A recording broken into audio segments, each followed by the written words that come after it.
All right, hello. My name is Daniel Guys. I'm the creative and technical director here at ED Films, and I'm just doing another random unofficial stream. Just trying to finish some work here. I've got to do a quick test that's due on Tuesday that incorporates all of the elements from our short film, or from the short film I've been working on for quite a while now.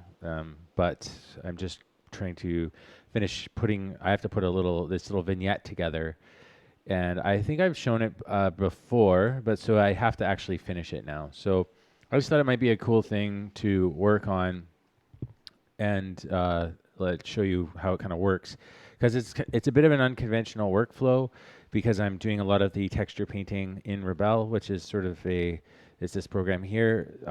It's a water-based simulation painting program, which is really, really cool. And so it really, really realistically captures the feel of hand-painted inks and acrylics and anything with fluid in them. So it is a really cool fluid simulation system, which can make for some amazing effects. So if you just see, and it's pretty fast, and it's actually about as fast as in real life when I actually work with real ink.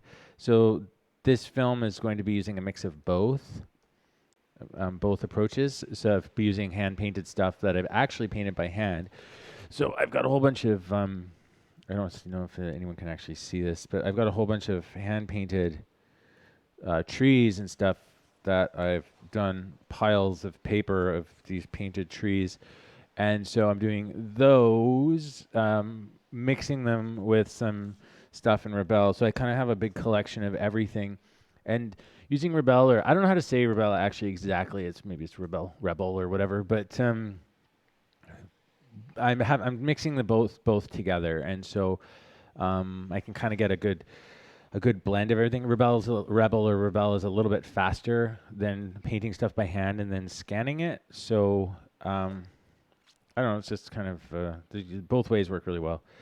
Anyways, so what we're going to do is we're going to take a 3D environment or a 2.5D environment, sort of plan it out, and I've got to add a whole bunch of stuff to this already existing set and extend it. All these textures here were painted in Rebelle, except for the animated grasses, which I pulled from our ED store, and I'm just using them. I brought them into After Effects, and we're going to do a few more of those in After Effects too, to kind of create these like the moving grass and stuff like that. And though they look at they are designed to be low frame rate, so they're playing on threes. Because I want it to feel a little bit anime. I don't want it to feel like super slick and smooth. So what we have to do today is I have to bring in a fence. I'm going to put a fence post. These are like tiny little vignettes that sort of start the film, because I'm going to be testing this in Unreal Engine, and we're going to see what it feels like to get it into the engine. So I need to add some fences. I need to add a little bit more grass and stuff to it, and we need to paint a few more trees. So I don't know, it might be kind of boring, but I don't know. You guys can watch if you want. Like, you don't have to watch if you don't want. This could be incredibly boring. But I don't usually do sort of painting videos, but we'll just do that anyway. So first thing I'm gonna do is I'm gonna just save this scene. I have a scene where I've already built some fence posts. I'm just gonna pull them in. I think it's here, scene 1. So everything in this scene is there's a kind of a logic behind it. Everything in this film, sorry, anything that's human made or something that a puppet would interact with is made of paper. So even these like little fence posts, they're all designed to look and feel like paper. So you'll see like the ends on these, they have all the little tabs as you would expect if you were actually using real paper to put this little fence post together. Since I do a lot of paper craft, I'm kind of using my knowledge of paper to make this stuff. We have this crazy paper tree, but this tree is one of the only paper trees in the film because it interacts directly with a puppet. And everything else is hand painted or will be like background objects, like painted objects. So this kind of scene is just sort of a block out of what will actually be there, and it'll all be replaced with painted textures. So I'm just going to grab this fence post. I thought I made more than one, but I'm not sure. I might have just made one. I can't recall. I think I made 3 of them. 3 original ones. I'm just going to pull those in. Let me just double check the UV maps because that'll tell me. There's one. There's the fence line. I'm going to make a new fence line because, okay, so how many of these do we have that are unique? I know I repeated a few of them, obviously, to save some time. Maybe I didn't. Maybe I just made a whole bunch of these. Am I crazy? Oh my god. I only repeated one. Okay, well that's okay. That'll be cool because I'm going to show you how I made these, and we'll take a look and play with them. So I didn't really design them to be reused or to because there's only one shot in the movie with them. But what I'm thinking I'll do is I'm going to just pull these out, and we'll sort of zero them out again, and bring them together, bring them into another scene. I'm just grouping them together here. So here we go, and we'll just Shift P them out. This is my little group that I made. I'm not going to save this scene. I'm just grabbing this little group, and I'm going to export them as just a Maya ASCII file. Okay, and then we'll call this like, I'm going to put this into sets. I'm going to put it into assets. We'll call it man-made. I guess I might change that folder name, but fence posts. And now I should probably fix this. I will fix this. So now we're going to go into, I'll open that file, fence posts, don't save. So they're kind of all over the place, right? So I got to clean them up. So I stupidly, well, I don't know if it was stupidly or not, but I kind of, did I just bring all of them in? That's annoying. I froze their transforms, which was kind of silly of me, because now now they're all at different weird angles and stuff, and I got to bring them all back to the middle somehow. So each of these objects has to be put back together again. So I'll put this, parent that like that. So I'm just pressing P, and then I'm shift selecting this and pressing P, selecting that, shift selecting P, and that's just parenting the cap right underneath the main object so that it's easy to move around. P, because I got to recenter all these things. I don't need them straight. I just want to bring them, center them up so I can actually paint them. I don't know what I was thinking, why I froze the transforms, because I was just being crazy, I suppose. Doesn't matter. They're kind of, they're meant to be imperfect, so I'll just probably rotate them and straighten them out a little bit, but we're going to bring them back into the sort of the central region of the world. I'm holding X down, and that locks things to the, if I hold X and I middle mouse click and drag, it kind of locks the objects to the ground plane. Well, the grid anyway, at least I think it does. Okay, so then what I'm going to do is just going to try to straighten these out a little bit. Just a bit. I don't care that much, just a little bit though, because they don't technically have to be straight. But let's try to straighten them out a little anyways. Not sure if there's an actual way to do this in Maya quickly. I'm not sure. Who cares? It's a little, we're in the animation business. A little rigor doesn't hurt anybody. Drudgery, repetitive tasks. Kind of the whole business is made of it, I suppose. Can't automate everything. All right. Okay. Also, at this stage of the project, I'm keeping everything pretty low res, because I just used the smoothing feature in Maya. So when you just hit 3, it sort of smooths everything out. And it's the equivalent of, I think, at least doubling the geometry, depending on the smooth settings. All right, and then we're going to change the tool settings. Actually, I think we can do it here if I right click, or is it control click, or shift click? I can't remember. You can change your tool settings. I'm just going to see alt clicking. No, shift click. Control shift click. Oh yeah, there we go. You can change this to world. So if you control shift click and hold that down, you can change the tool from either being object-based movement or world-based. So we'll put it kind of like that. That's a handy little tip that I learned from Flip Normals. It's an amazing, amazing channel that Any of you are interested in 3D at all, you should check out those guys' channel. They're just going to explode. I know it. I mean, they're probably already exploding. They're the dynamic is brilliant. They're really fun to watch and listen to. Okay, so I've put everybody in a row. So I'm just going to select all those things. Sorry for the extremely loud truck. And I'm just freezing the transforms. And then this should be fine. Also, just as a quick note, along all of these, you'll see these like thicker green lines here and there, and it's because I've applied creasing. So I used a crease tool a lot, and that actually creates nice creases when you're doing smoothing.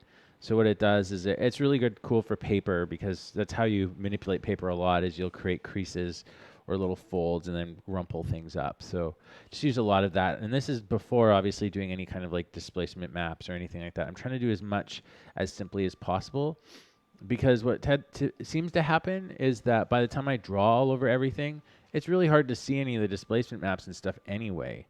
So anyways, that all being said, okay, so I think I'll just get rid of this group. So let's just shift parent everybody out. So we have, I just want to look at this. We have seeing there must be repetitions. Wow, I can't believe I made so many unique fence posts. I'm going insane. Why would you do that? What a waste of time. Good things nobody's paying me to make this movie. Oh, right. Okay. I accidentally ungrouped everything because I'm a dumb. Yeah, it's crazy. I made all these fence posts. It's very silly. A, B. I'm just putting them in order because I'm anal retentive, I guess. Only a little bit. It's not enough to be a problem, I swear. Okay. There we go. And then I guess I'll just keep the group. Makes it easier. GRP fence posts. Great. So I'm going to save this. So now that I've cleaned all this up, and I'll just delete, if there's any history, I'll just delete it here, just to get rid of anything that I might have done that might be floating around. Okay, so let's just save this. Which I already did. Now we'll go back into the original scene that I was working on, which is under sets, and it's called Vignette 12. Now, technically, what I should do with this, this is a little housekeeping. I should do this before I get rolling again, because I don't know if with you guys, with your projects, but I find if I jump in and out of a project, it's a little bit hard to reorient myself, and it can be really difficult to, just if I'm not organized, it can be really difficult to get back into things. So I'm just I'm just showing you right now, like this is literally my directory structure for this project at the moment. And it's like so deep and ridiculous, but the projects get incredibly complicated. So we are under sets. So I'm just going to clean this up a little bit. So I have the house interior, and that is all this stuff here. So I'm just going to put this stuff where it needs to be. And then I've got new folder, scene 1, and we'll just put all those in there. Bonk. Okay, and then we'll have the vignette A. So I'm just doing a few of these vignettes that they actually will build into the main opening shot, which is quite a long shot, and it's really designed to establish the environment. Okay, and then wagon wheel, I'm not sure we'll do that. We won't worry about it for now. So the shot, the kind of area that we're working on in the film, the actual shot here is, where is it? I will just pull it up really quick because we're going to have to reference it. So I've got it on my ArtStation account. You can watch it if you want and tell me it sucks. Or not.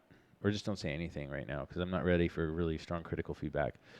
I've already had a whole bunch of people crap all over it. And I've been fixing it. Anyways, so there's this long opening shot, and right now in the movie, we just start, and the old lady is right away walking across the scene.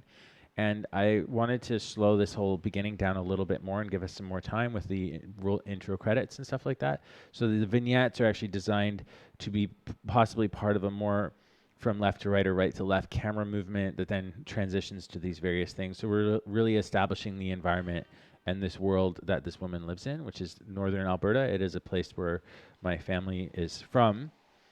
So I want to kind of set that environment up. So we're doing this. These objects are all also reusable, like these fence posts and everything. So everything I'm doing will be something that you use somewhere else. So none of it is wasted.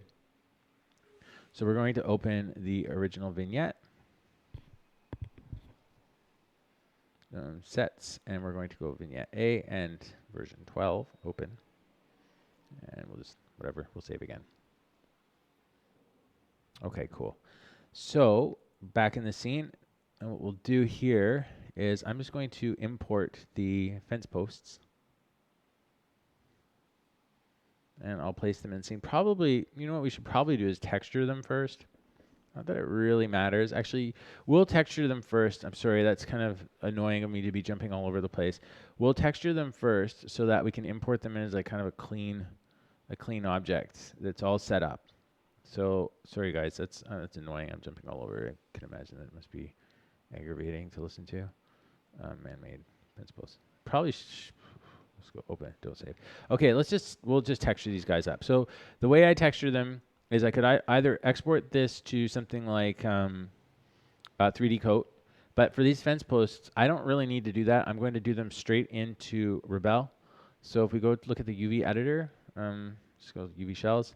Everything's there. Everything there is that I need. It's a pretty straightforward design. I don't really need much direction in like how I need to put this together. So all I'm going to do is we're just going to save this. I'm going to say image, and we'll do a UV snapshot. Real simple. And we're going to call it, let's browse to our proper folder. Jute. There we go. And I think there's a folder called out UV. There we go. And we'll just call this fence posts. UV fence posts. And this is all I do. It's pretty straightforward. So, and just let's make sure that anti-aliasing is on, which is fine. It's going to be a 4K texture because we're not going to get super close. And if we do get close, we'll blur it out.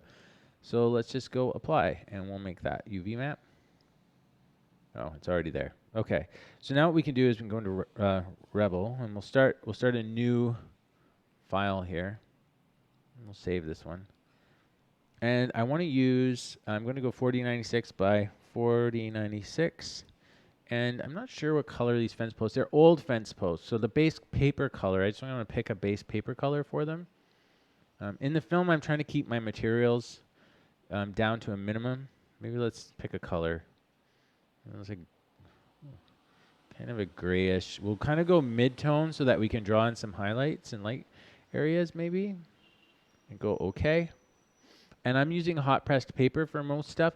They have a whole bunch of papers, and actually you can go to their website and download a ton of wicked papers. I'm using hot pressed generally right now for everything, but I might experiment for other things depending on the material it's made of. I'm not 100% sure. Handmade paper might be cool. You can change your paper as well. What's cool about Rebelle is that the paper texture itself kind of functions as a normal map. So when you are doing, let's say, if we're using, let's say something like charcoal or this, if you do lightly, it'll pick up the texture of the paper. Even if you do take a brush like this and we do something like the mop brush is pretty good. You do light, you'll see that you get these hard spots, these spots where the paper is actually elevated, so you get more ink on it or more paint on it. So it's kind of cool that way, so that because it actually inherits the texture of the paper. I might actually use this paper for my fence posts. And in the canvas settings, you can change the texture scale as well, right? So if you're feeling like the texture scale is too big or too small, you can shrink it or scale it up over here. So there you go. It's a little bit bigger, which I think I want for these fence posts. I think for like, I'm not sure. I'm still trying to figure out my whole process for the whole thing. For this project, but this might be better for some barky trees actually. So let's maybe try, the fence posts would be a little smoother, so they'd probably be more this stuff, but this other paper would be great for trees. So I'm just gonna, because you can see it creates like a natural bark feeling really quickly without having to use complex brushes. So make a new layer. Actually, I'll just clear this one off. Oh. Now Rebel can be a little bit slow, especially if you have other programs open and And also if you're using a lot of water and your composition is over 4K or even 2, it really functions best at like 2K, at least for my computer. But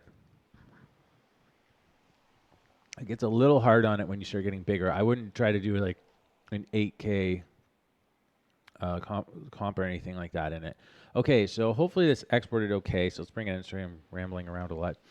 Let's go import image, and we will go here, 3D, Maya, and we'll go out UV, and it should be, where are you?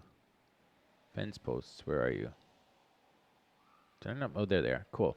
All right, and I know which part is the bottom, mostly because, just leave them like that. Okay. It's just telling me there's limited undos because I am low on memory. I want to make sure I have this open just for a minute so I can double check. I just want to be clear what is the bottom and what is the top of my meshes here. So these ones are pretty clean and they don't have a lot of creases in them or like rips in them. These ones have more like rips and stuff in them. And I'm not sure if I need rips in these two. It seems they're a little bit plain, but that's okay. So usually when I do my UVs, I try, because I'm using things like painting stuff by hand, I try to make it so my UVs make sense. So like you can see, I've got them so that they're going from top to bottom. So I do like lay them out with the idea that I want to paint them by hand. I won't be using something like Substance or something like that to actually paint the textures. And the reason for that is ultimately I want that feeling of hand painted textures. I know you can get it with Substance and you can use like some of the simulation stuff, which is really cool. I'm just closing this so I have enough more memory. But I really want to grab that, get that hand painted feel, and I just don't feel like I can do that as easily with Photoshop or anything. It's more in this program. So I'm going to let the paint drip quite a bit. Now I could pre-soak the paper if I want. So right now, if I use this brush, for instance, I'm using way too much dark. But if I use this, let's say for this right now, the brush has quite a high water content, so it'll bleed down naturally, which may be what you want or don't want, I don't know. But the other thing you can do is you could wet the whole canvas just by hitting these guys here. And then what'll happen is it'll automatically be a lot wetter. So you see you get a different result right away. And then everything will just kind of drip down. This can be really helpful for setting your bases, like your base meshes, or not meshes, sorry, again 3D, your base coats, right? So it can be nice for just getting a general wash with some interesting things. And if you're really happy with where it's at and you don't want it to keep going, you just dry the layer. And that'll sort of freeze the simulation. And then if you want, you can dry the whole layer altogether. So now things are a little bit more back to what they were. Okay. Oops, and I was painting all over the actual UV layer, which is stupid of me. So we'll just undo. Undos can be a little bit slow because it's done simulation and it's having to unpack the simulation. We'll just lock this one. And we can get rid of this layer. I try to work with as few layers as possible. It keeps things believable. Okay, and so let's just start painting. The fence posts would be kind of darker at the bottom where they're more exposed to moisture. And let's make sure we drip upwards, I think, for this one. I don't really care if I get a little bit of texture overlapping on top of the top pieces. It's okay. So I'm going to paint this like that. So what I usually do is I'll lay in a whole bunch of this stuff really fast. And I also don't really care about the seams because they're designed to be paper, so they fold over okay. Something I could also fix, I could import the whole objects into something like, Mudbox or 3D Coat and just fix the way the edges go. But I'm going to do a very specific wood seam along the edge to make it feel more natural. And plus, I can always orient the edge away from the camera. Or the UV seam. Okay.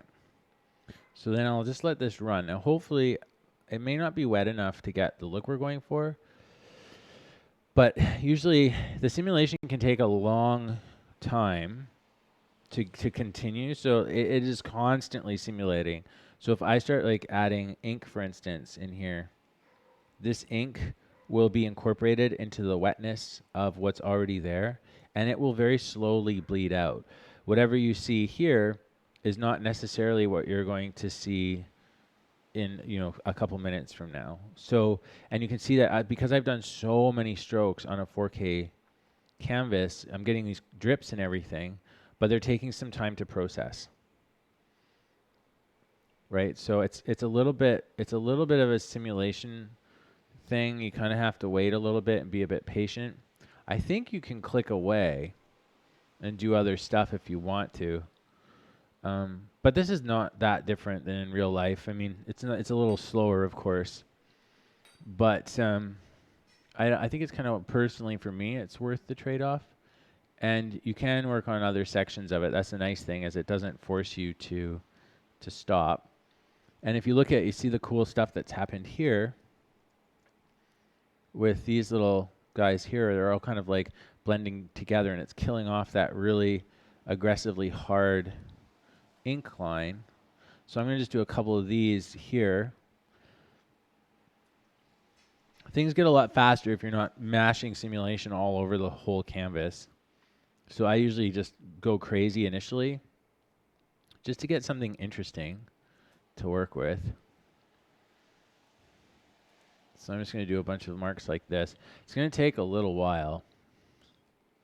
So I often have something else open to work on while I wait for these parts of the simulation to go. It's a bit slower. Again, if you were doing like a 2K canvas, it wouldn't be nearly as arduously slow. Yeah, the stream is recorded. All the streams, welcome, Bijou Buster. The stream is recorded, so you can always come back and check later. I just put them, they just upload right away anyway. I don't do a lot to them. I'll sometimes add some markers and stuff like that so that people can jump around and skip all my babbling. But yeah, it'll be up. So you can always come back and check it out later. So yeah, so this is a bit slow, but I'm just going to leave it. I want to leave it. I'm just going to let this run. So what maybe I'll do is I'll go hop over back into Maya, which should slow things down a little bit, but that should be okay, I think. Let's just open it up.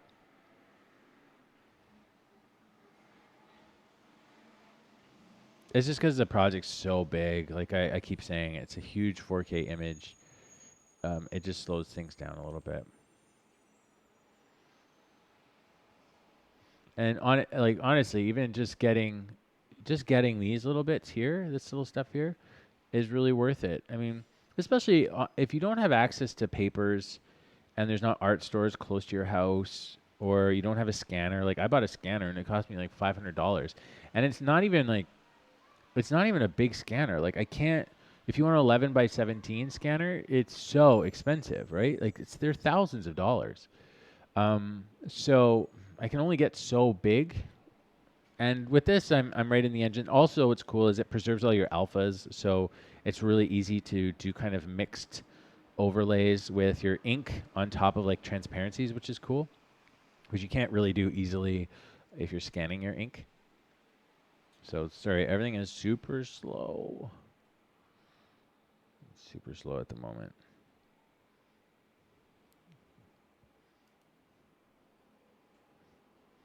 I think while this is going, I'm going to open the other scene. No, yes, I'm going to open the other scene, and we're going to go work in progress, sets, okay, vignette. And I think what I'll do is I'll reference in the fence posts so that when I apply the textures and do all the fancy stuff to them, it should just automatically come over, is my hope. I'm not really super 100% sure about how referencing, I've used referencing in Maya, obviously, but I find sometimes things go weird, and I'm not sure if it's me because I'm a dummy and I don't really know what I'm doing, or things just go weird because it's software and things never 100% work properly.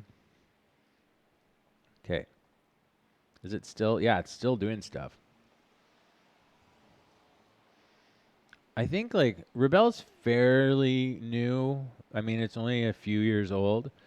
I think that really it's just a matter of time till they get these algorithms sorted out. And you can optimize stuff for your own computer just in the preferences. You can tell it what kind of simulations you want to do. The new drip mechanics are really cool, but they are definitely a bit slower than the old ones they had. They're way more realistic. So it's you just have to kind of decide what you're willing to deal with. I'm almost good at this point of just letting it being done and letting it finish. Okay, so because I think right now we're hammering on our graphics card because I've got all these real-time textures, high-resolution textures, and the world is moving in slow motion. My computer is now underwater in space. I feel like I'm working in After Effects. Everything's super slow. Hey, Hero Studio, welcome to this unofficial stream. I'm streaming a ton this week for some reason. Just trying to get stuff done. I find sometimes streaming helps me stay on task.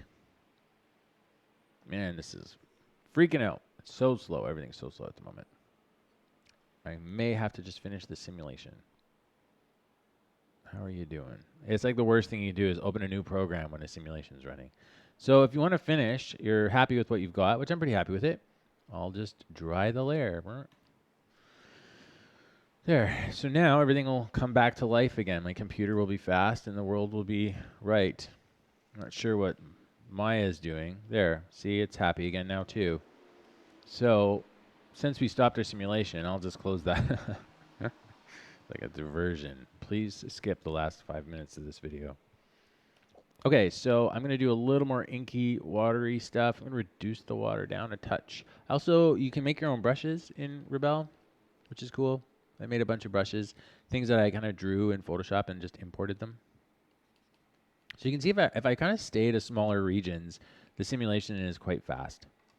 It's more than if you're doing a giant whole page, kind of freak things out a little bit. But I like to get that stuff just out of the way right away.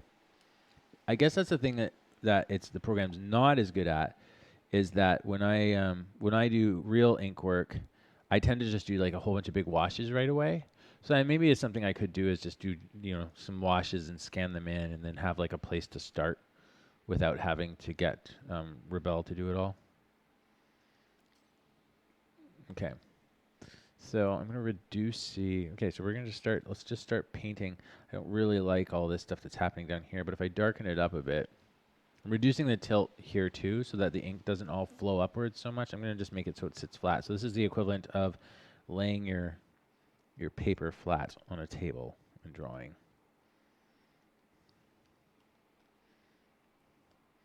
I think honestly, I probably should have just done one unique fence post. I don't know why I did so many, because this just means I have to paint that many more posts. But it's usually pretty fast. It's kind of dumb because all I have to do to make a post look unique is rotate it like 45 degrees and it'll look different. So these things are just the edges, obviously, of the UV. So I'm just going to darken those in because those are cracks I've put in. Let's make them nice and dark.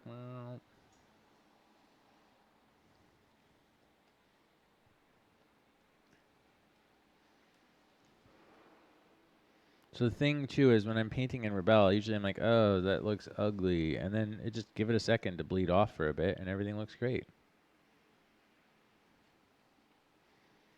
So also, the reason I'm making all this stuff dark along the bottom is with, at least in my experience, with fence posts that are buried in the ground, they tend to get a lot more moisture at near the ground. So the wood tends to rot a little bit more, and these are supposed to be really old. So the top of the wood tends to look, the top of the fence post tends to look a little bit more like driftwood, bleached, and then the bottom is all rotted and, or it's got a lot more. This crack didn't turn out so good. I don't know why. Probably because my water's a bit low. I don't know, or maybe it's still processing the simulation. I used to have to build so many fences in Alberta. One of my jobs was building fences for horses. But I mostly did wood. I didn't do a lot of. This is more a barbed wire fence. I mostly did like long 2x8s and stuff like that.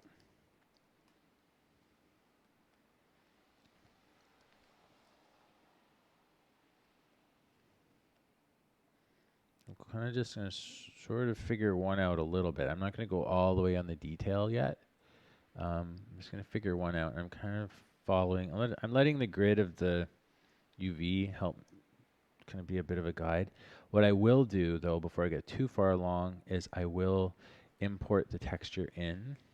I'll save a version of it so I can see how it's looking, just to make sure I'm not, the scale of my cracks aren't too tight, or maybe I'm doing too many and it's going to look really busy. Maybe it's too contrasty. So that's the kind of thing I'll want to check. And you can use, if you're using a 3D painting program, you can check that stuff right away. You'll obviously see the problems. But for this, I won't be able to, so I have to bring it in. And I will come back in and lighten stuff up.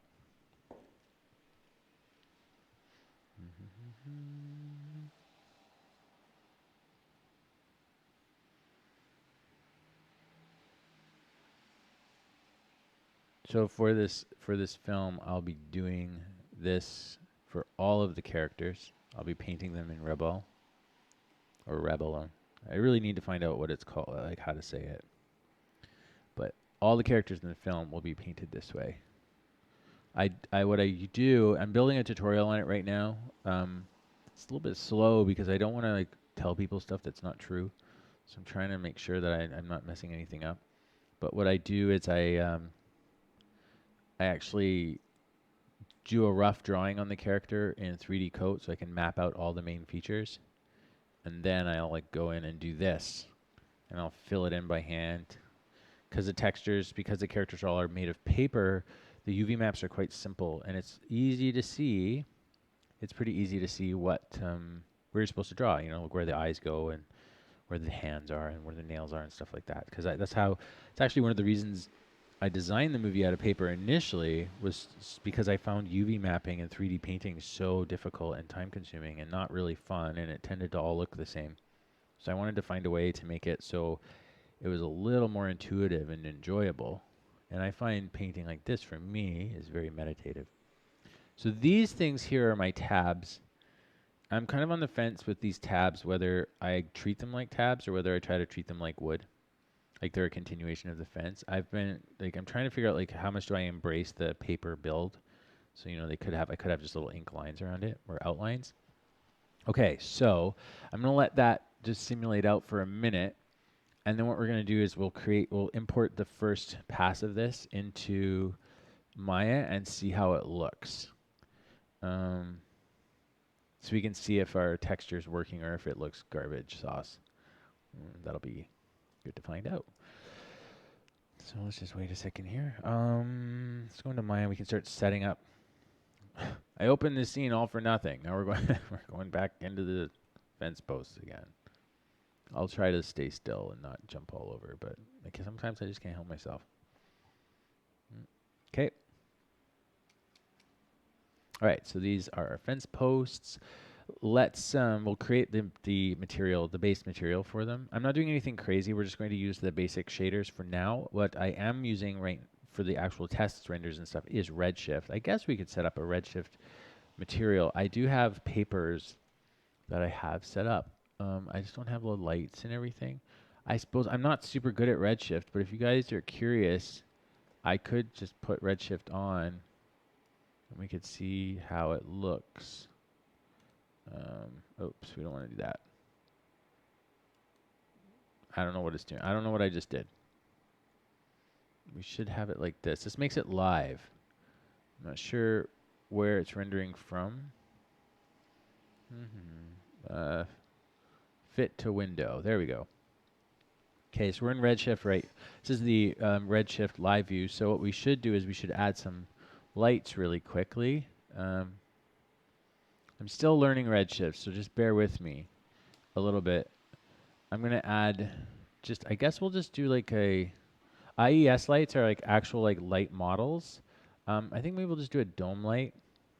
Just sort of like does a generic flat lighting around something. I think I can add a texture to the dome light. I can't recall. Yes, I can. I can do a dome map.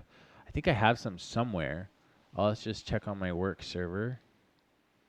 My computer. Hopefully this doesn't crash Maya. Sometimes, for some reason, going on my thing, sometimes crashes Maya. So I should have a folder stock. Why is this not in order? I should have one called stock assets, but all I see is stock footage and effects. And I should have a folder called textures, but I don't see it anywhere. What? Oh, that's my H drive. What? Come on. Sorry, guys. I know. What?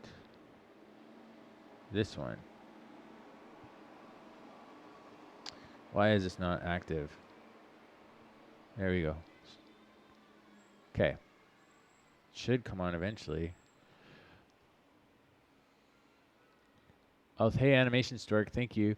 Redshift is awesome, super fast for... Yeah, it's my favorite renderer, too. I really like it, too. Why is this not working? File. Okay, let's try this again. Sometimes Maya just, like, freaks out with Waldorf. There we go. So I should have stock assets. Where are my textures? So stock assets, maybe. Yes, textures. So I should have like little 360 kind of things here somewhere. Bum, bum, bum. Where are they? HDR maps, maybe they might be under HDR.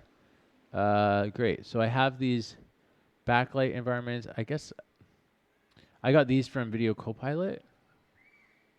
Let's see if we can find like an outdoor one. I don't think Video Copilot did any outdoor ones, honestly. But I did get a bunch from the aerial pack. I want something that's like more foresty because that's the environment we're going to be doing. And it just keeps the lighting a little bit simpler. So let's go back up one more. I think I have version 1 environments. No. There's one for the... Oh, that one's probably okay. Version 1 environments. It looks like there was sort of something with a little green in it. Sorry, guys. That one might be okay. I guess that could be kind of foresty. All right, we'll just put it in. That's good enough. Okay, so now let's do our Redshift materials. Now, I did make some Redshift paper materials that I spent, ouch, I spent quite a bit of time tweaking and stuff. So let's maybe try to bring those in. Hopefully they'll work. I put them in here. So I should have a folder called scenes, and I should have a folder called like extras or something, or it might be in. I have a work in progress folder and a production folder, which is kind of annoying.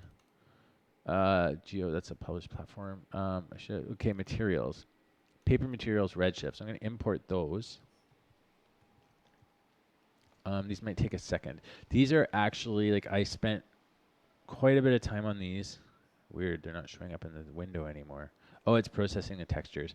I spent quite a bit of time on these trying to get the translucency and stuff right.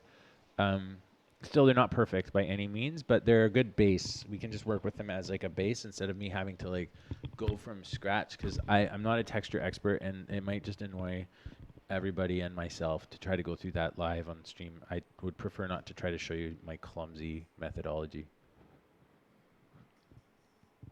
So it's just loading the textures. I'm not quite sure why it's taking so long. There are some big textures in there, so maybe it has to convert them to like sort of like Arnold does to like TX files or something. I don't know. Okay, so there they are. That took a very long time for something so little. These papers all have different paper materials, and they're all from papers that I actually scanned in real life. I'm not sure if I'll use them because I'm finding they don't blend really well with the Rebelle textures. But what I will use from them is I will use their translucency and stuff like that. So let's go and we'll select all these guys here, and we will assign a single texture to them. So I'll just select that. And we will say assign existing material. And let's try maybe gray medium on them. Okay. And I might crank the brightness of our dome light here. Bonk. Should I do it in gamma or should I do it environment, enable background? Photon.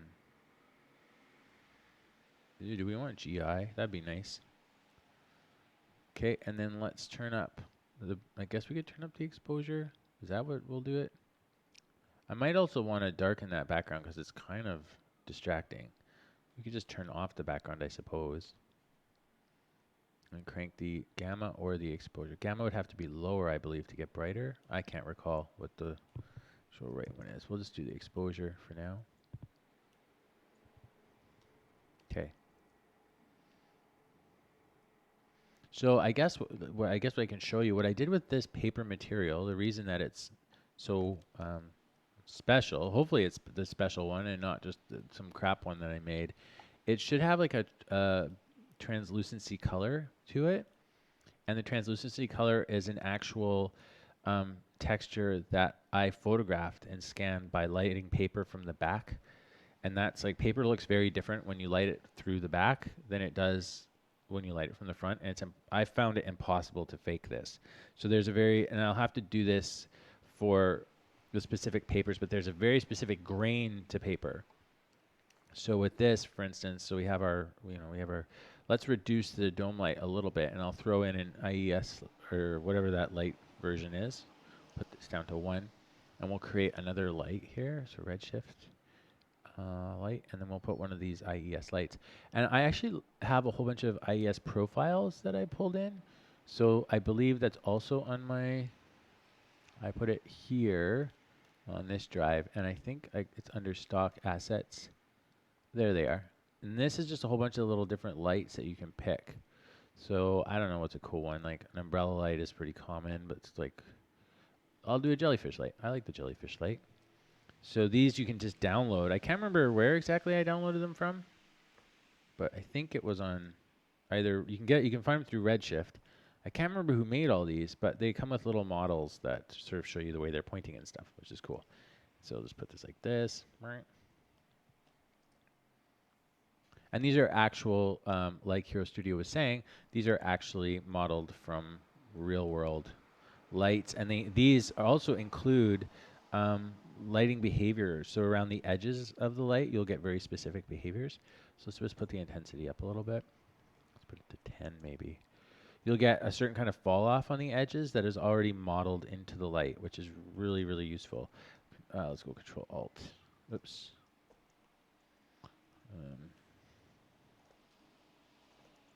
Oh no, what did I do? I'm an idiot. It's weird that I'm pressing F to focus on my thing and it's not letting me. Okay, sorry, Control Shift, right click, object. There we go. Just want to pull this out. So, I'm not sure if this will actually work. Probably won't see anything and all my talking will be for nothing. Oh yeah, you can kind of see it in here. Let's go in the crack. So you see that kind of texture on the back of the paper. That's coming from my translucency map that I've put in there. So it has a very specific color to work with the type of paper.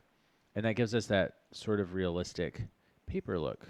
Well, realistic enough for the type of film I'm making, because I'm not going for like a high realism film, but I am trying to get sort of the right feeling.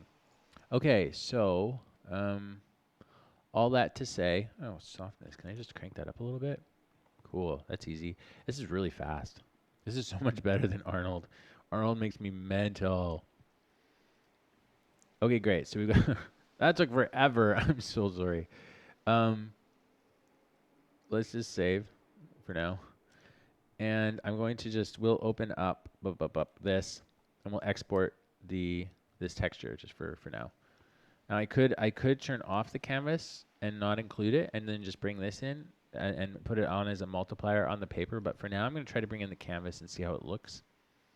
So we will go, all I have to do is I'll just go save as, I believe, and I can just tell it to save as PNG or something.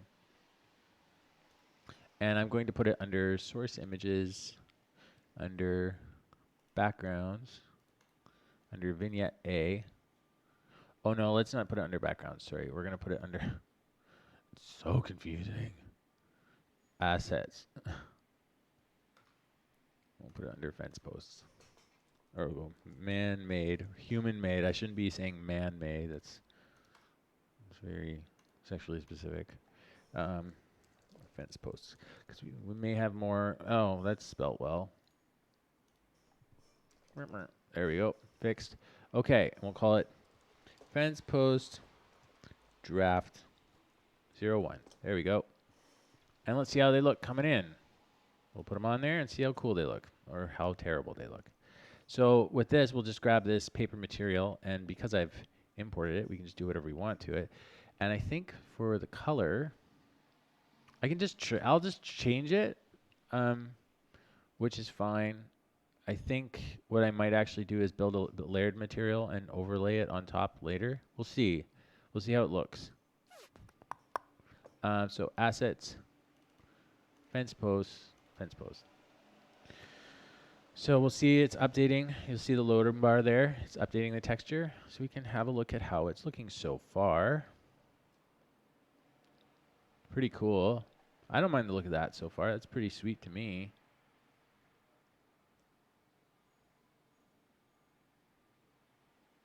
Cool. I don't think the size is a problem or anything. I think we're doing pretty good.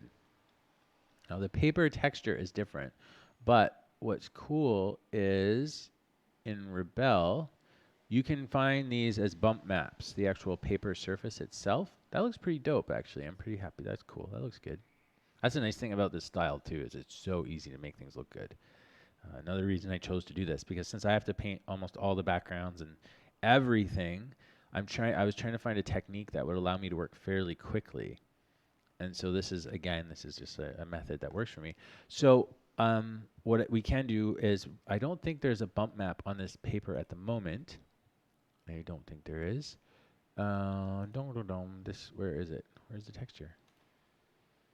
Okay, so I think it's under overall, I think is where the bump maps go. Yeah, so there's no bump map right now, but we can put one on really easily. I'm not really sure if I'll need a separate UV set. I probably will, because I want to be able to have the bump map repeating. But anyways, we can use the bump map from Rebelle's papers, because I think if we go, let's go into Rebelle really quickly. I don't know if you guys actually care about any of this stuff, but we can go to, where are they? There's a Canvas Textures page folder. Where is it? I'm gonna try. I think it's under. Is it No, that's Substance Painter. Well, I'll find it for you. So it's just basically these black and white maps. We can find them, and we can actually use them as texture maps. Also, you can get more pages. I'll just give a quick shout out to Rebelle here. There are some really sweet papers that you can use. These ones are cool, and these are all the different ways that the papers react. So you see these like cool ones. They even come with edges and everything. It's super dope. It looks neat. It's really cool, and the program is really cheap. It's like super affordable. Actually, I gotta. I'm in talks. I'm trying to get us some. I'm trying to get us some discount offer codes. So if you guys are interested, if anyone's interested, let me know, and I'll talk to them about, because they did offer that maybe I could have some discount offer codes for people to buy it get a discount. Okay, so what am I talking about? All right, let's find I just want to find the original textures. So we'll go to here, program files. I can't remember, is it under Rebelle? Yeah, it's Rebelle 3. And I think we have papers, the default papers. There they are. So we just need to take this. I'm going to put this into my stock assets and textures. And I will make a Rebelle folder, Rebelle. I'm just going to paste those in there just so I remember where, because if I put them under paper, I'll never remember that's where I put them. And so I'm using hot pressed paper, I believe. Yes, I'm using hot pressed. So what we can do is maybe we can try to put this in. I think we will have a problem. I will have to have a separate UV set for them, because I feel like if I just put it in there, it's probably not going to work unless I modify the placement. I might be able to do that. We'll see. Okay, we'll call this hot pressed bump. Okay. No, that didn't work. Let's go file. And then we'll find it. I should probably actually bring it into the folder, because having their textures all over the network is not always a good idea. But we'll just do this for now. Stock assets, textures, Rebelle. I just want to see if this works. And we'll grab hot pressed. We'll probably have to tell it that this is a bump map and not a normal map. I'm not sure how. Yeah, it's height field. So it's not tangent space. It's not. It's height field, which is great. Let's see what happens if we put 0.1. Doesn't look very strong. It is possible too that because it's so big, it's probably not tiling very well. Yeah, it's huge. So let's just go into, actually we can go to the hyper shader, which is a better place to work instead of jumping around the oh, what am I doing? Instead of jumping around the attribute editor all the time. Here, hyper shade, bump. Okay, and we'll just graph these materials. I do really like the node editor. I think it's really great. So what paper are we using? Here I could just go graph on selected, whatever selected in the viewport, which is this one. And we should have this, which should be Redshift material. Here's our bump map here. And we just want to go bump input. That's good.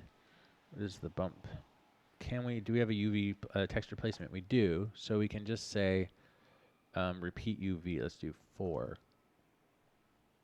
I'm not sure what would match the actual scale of our paper. It would be good to find the correlation between the two. I can kind of eyeball it, I suppose. I'll just do it till it looks kind of cool, I guess. So you can see it's getting a little bit more lumpy and bumpy, which is great. So let's fit this to the window. It's probably it's a little too much, obviously, but I just wanted to be able to see it. So we'll just scale it down to like 0.05. That's better. Okay, so we kind of have like a papery thing going on. And let's just take a look at this one. Cool, we have our nice little translucence happening. The black on this edge, I'm not sure why that's so black. Technically, it shouldn't be that dark. Perhaps the ambient occlusion is set too high or something, or maybe we have to enable subsurface scattering because that, even realistically, that paper should not be so black. So we'll need to figure that out. That shadow should not be so aggressive, I suppose. Okay, cool. So I think I'm pretty happy with where the textures are going. I think we could just keep going with this. And let's do more. Let's just finish more painting if that's cool. I know it's kind of boring. It's probably the worst stream ever made, but let's just let's just go with it. It's fine. Cool. All right. So I'm gonna save this. I think we're in a good place. So now we can just. I think as we know the scale is good, everything's cool. We can just start painting, and not sweat any details. In the end, just to let you guys know, I will thicken all this stuff. Thickening is a mega pain in the butt, especially if you're using smoothing in Maya. You can't just. I wish there was just a way to like create a fake thicken. I don't know how to I think Cinema 4D kind of has one where it's like you can create a paper, and it just like thickens it. The problem with Maya is if you're in smoothing mode, if you use smoothing, which I'm using, so you see how it's like smoothing everything out, is if you want to maintain low res and you thicken, it kind of ruins everything because if I go extrude, oh, that didn't keep faces together for some reason. There we go.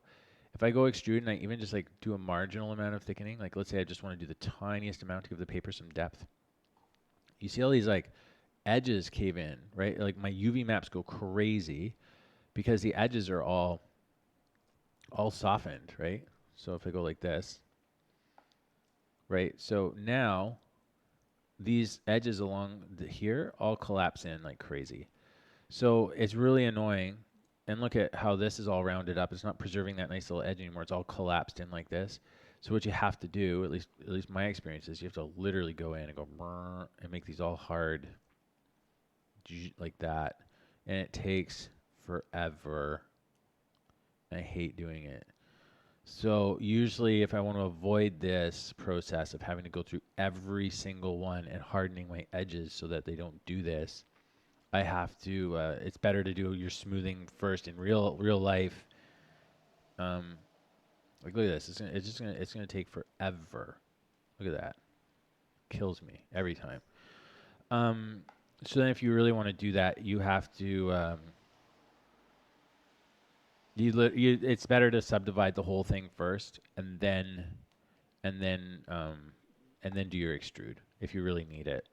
So, and you can also see it kind of, it's wrecked my translucency. So these textures will obviously have to be adapted for actually things with real thickness. So I probably would end up having to use, now that I'm thinking about it, I'll probably have to use subsurface scattering to make it actually work. Unless, let's just see, refraction transmission, let's put the weight to 1. Does that make any difference at all? 1, no, 0.1. Doesn't seem to. I think it's going to be, obviously it's going to be more, wait a minute.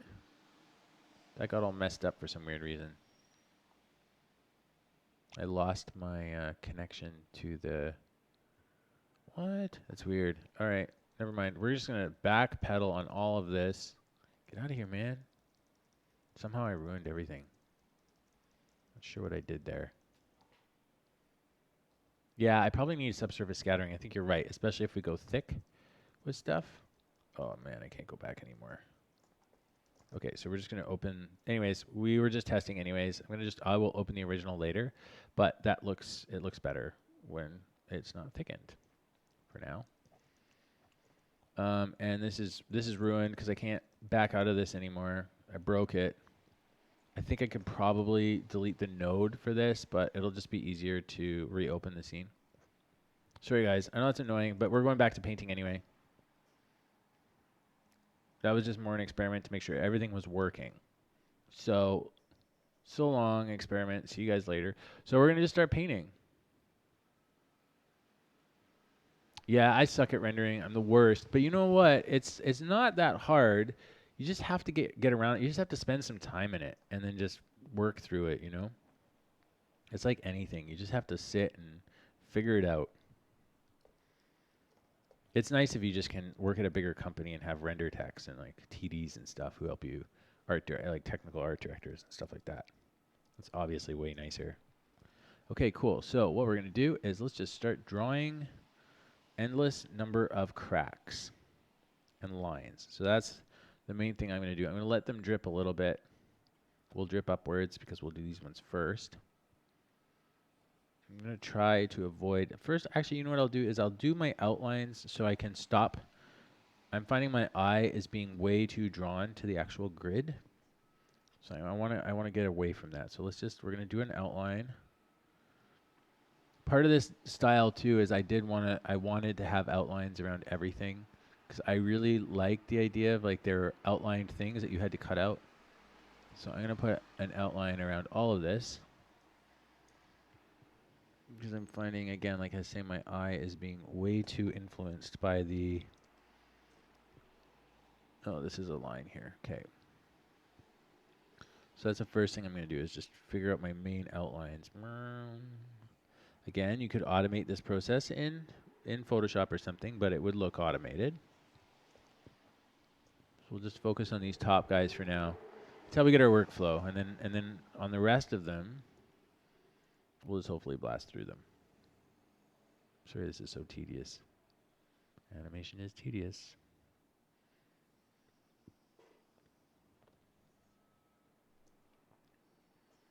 Okay, cool. All right, so I think I can just turn off we'll just turn off the UV for now. Because I just want to focus on drawing wood, and I don't want to get too caught up in all of the details. Just use I have this nice Wacom tablet. I might as well use the thing. Once I get this, I think the thing is I have a tendency not to use my Wacom buttons as much as I should, because I'm always jumping in between programs so much. It's hard for me to get into a flow where I can just use one program. I tend to just be flying all over the place at all times. But yeah, like that's kind of how I set up this film though, is so that I modeled all the characters already. Everything's kind of ready.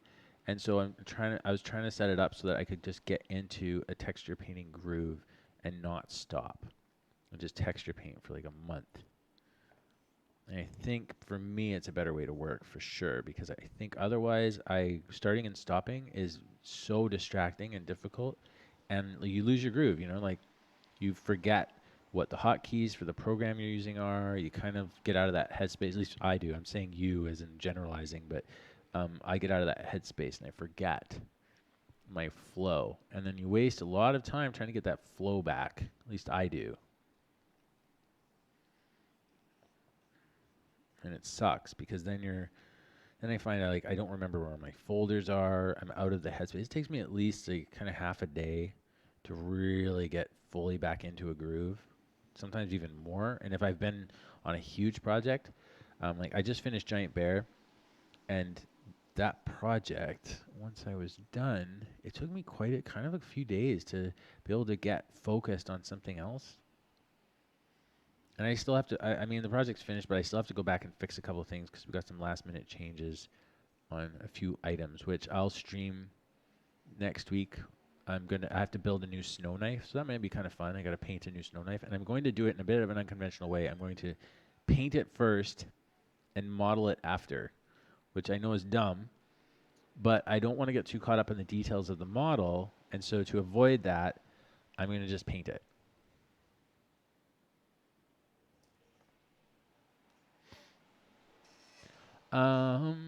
You're the worst with UVs. Hero, did I show you how to? I'm actually no, I didn't. I'm doing a tutorial right now. I did this paper puppet, and I'm putting a tutorial together of like how the UVs are done. Hero? What do you work? Do you use 3D? Like what program do you work with? UVs aren't actually that hard. It just really depends on what program you're working with. I guess there's a certain amount of getting your brain into the idea of like what they are and how to work with them. Okay, I gotta be careful not to do too many thick lines because I have a tendency to overdo stuff and then it gets busy and hard to look at. So I want to make sure I don't get too out of hand here. I kind of just phase out and I just like get in this groove. Like I love drawing muscle tissue because I'll just like start drawing and my brain will turn off. And actually, I really like drawing from reference. I don't like it, but because I kind of suck at it. But it is like once you get in your groove, I just like drawing a realistic anything is not really that hard after you've let your brain get where it needs to be. For me, anyway. You're using Cinema 4D. There's got to be some good UV tools in Cinema 4D. I think it's more just a matter of like auto UVing works great to start, but there is typically a manual element to UV mapping. But that's actually why I kind of put this whole style and technique together. It's that I suck at UV mapping. And so by doing everything kind of approaching things knowing how they have to be unfolded and sort of designing the characters so that they're easier to manage, I feel like I kind of avoided a lot of the problems I have with UV mapping to a degree. It's not going to work for every project. You know, like I have projects where I do have to do proper UV maps and stuff, but there's a lot of tools. You really just have to think of how things are going to unfold, and then and actually, sorry, I'm like banging the mic and doing all kinds of crazy stuff. I'll show you guys later how I'm doing them in Maya, but I'm using the Maya bonus tools, and so there's some really useful things that actually help. You could use 3D Coat. 3D Coat's like, I think it's $300 or $400. I mean, if you can afford it, 3D Coat is apparently one of the best UV mapping programs out there, and the auto UV tools are really, really, really good. At least that's what I've heard. I've used it too. I just find it's just another extra step for me. And for this stage, for this type of project I'm working on, it's not necessary. I don't have really complicated UV maps, as you saw. Most of them are, like I said, they're designed to be obvious and make sense because everything in this film is meant to be buildable. Like you could build it for real, and you're using the actual UV maps as the template. In fact, I've built 2 puppets already out of this film characters. Oh, you're using Blender for 2D animation? How do you are you using grease pencil? I'm really curious because I'm actually downloaded Blender the other day. I really want to start using Blender. I'm really excited about it. Especially, I know the features of 2.8 is it? Maybe they're not all solidified yet, but I really like the idea I think I love the grease pencil. It looks really cool.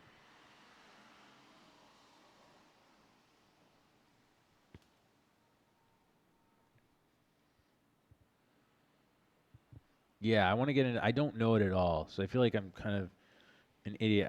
I have to. I feel there's so much to learn. I also just started. I downloaded Substance Painter and I've started learning that, which is pretty. Substance Painter is pretty sweet, and it's actually so far, at least for me, it hasn't been that hard because it's actually quite a bit like Photoshop. 3D Coat is also like Photoshop, although obviously it has the 3D sculpting and stuff included, which makes it really cool. So I have 3D Coat as well, and I've been using. I haven't bought Substance yet. I'm still using the trial, um, but I'm into it. It's cool, and I really like. It has the equivalent of like Photoshop adjustment layers and stuff like that.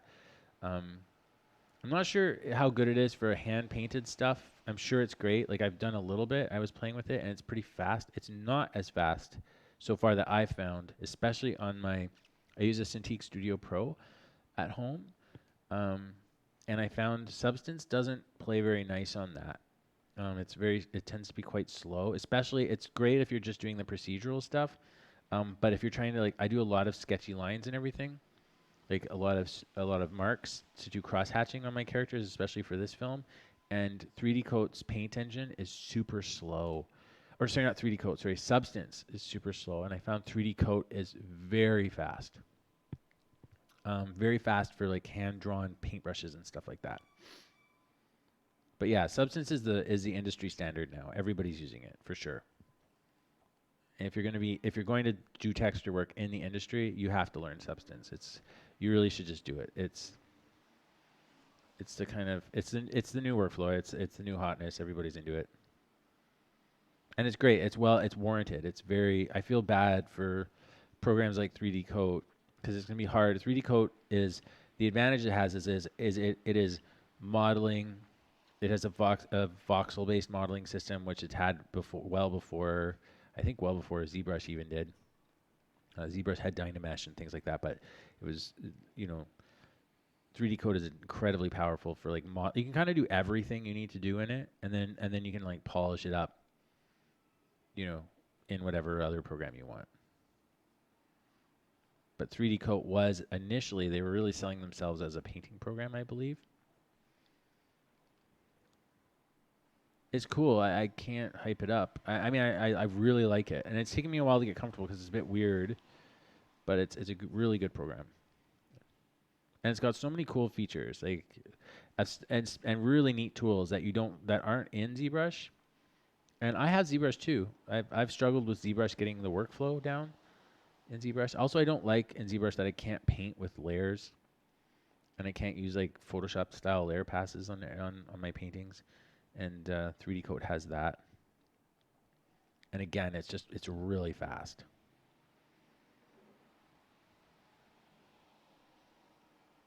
I'll do some videos on 3D Coat or some streams on it. I'm better with it than I was a couple years ago or a year ago when I was doing some. I'm not an expert by any means. I'm still struggling like crazy learning all this stuff, but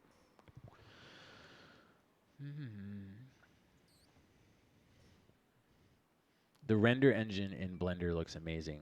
Like the new Eevee, it looks really nice. And the feedback seems so fast.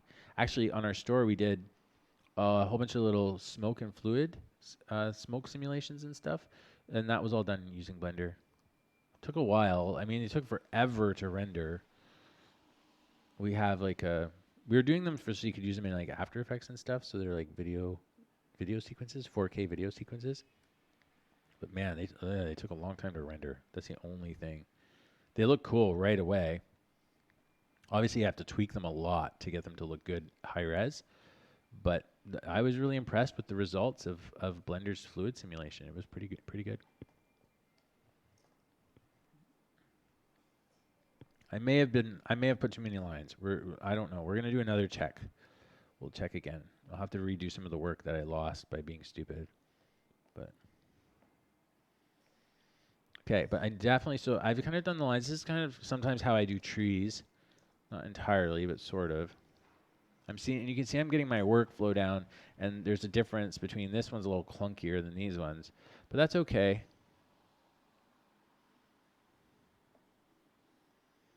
So the next stage is I'm gonna just put in some more like bigger shapes.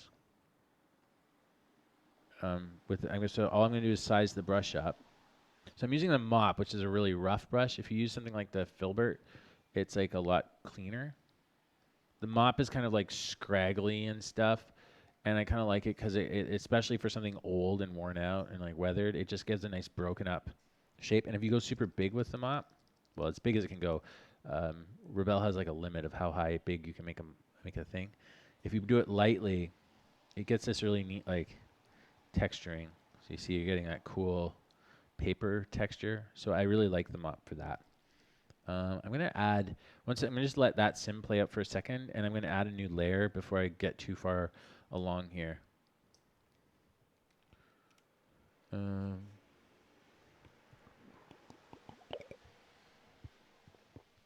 You can cheat smoke sim using the luminance node. I didn't know anything about that. That's amazing. Well, it's good to know. Thanks for the tips. I really appreciate it. Okay, so I'm just gonna add a new layer. So when you add a new layer, it freezes everything of the previous layer. So it's important not to just add a layer willy-nilly. You want to do it when you're ready. So now in here, I'm gonna zoom out quite a bit, and I'm gonna focus on creating some variation of lights and darks where I imagine like the wood might be either rotted a little higher up, or maybe it's pushed in a little bit. I'm not trying to be like physically accurate. I'm just trying to get the feeling down. I'm not. I guess I should be looking at a real fence post. Might be a good idea, but I feel like I've seen so many of them. But anyways, I'm just gonna create some light and dark patches and a little bit of accents around these lines with a fatter brush. And actually, we'll crank the water up a little more.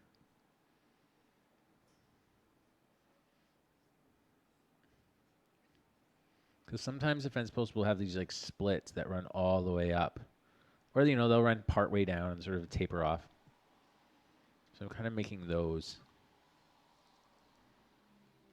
along the top. I can't, just a little bit here.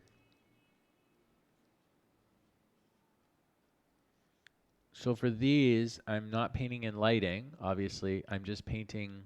Oh, it's for the render? Okay, cool. I get what you're saying, Hero. That's great. It's kind of what I figured it would be a render thing. I'm not painting lighting. I'm kind of simulating the idea of maybe a bit of ambient occlusion, like the same thing as I do when I'm painting After Effects puppets.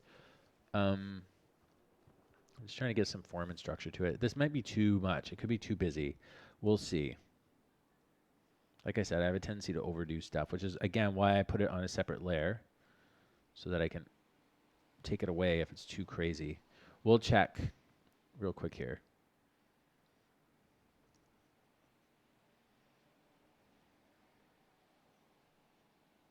So these are like little knots in the wood. I can't remember what wood we usually used for those. I think we just used whatever trees were the most abundant for fence posts.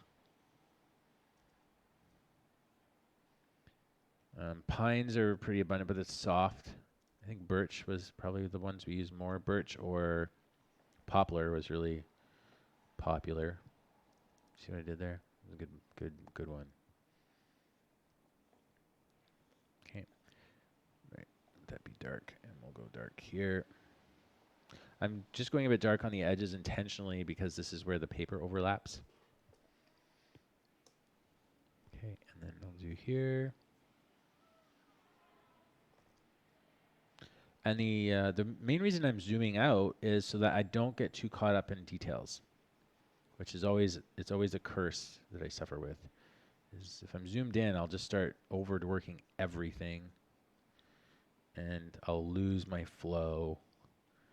So if I force myself to be zoomed out, I don't get too overly precious. The other thing is because it's Rebel and there's water, the lines are going to bleed off anyway. So if I'm overly precious of them, they're just going to flood away anyway. So I'm really just trying to focus more on generalities, getting lights and darks, and getting a nice variety, but hopefully not overdoing the variety either. Okay, so now I'm just doing some bigger strokes. These will be slower to simulate. this is probably a bit messy and clumpy in here.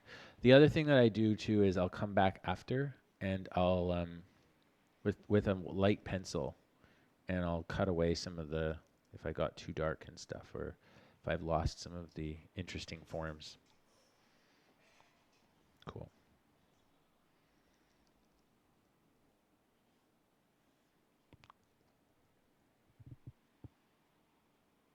There. Okay.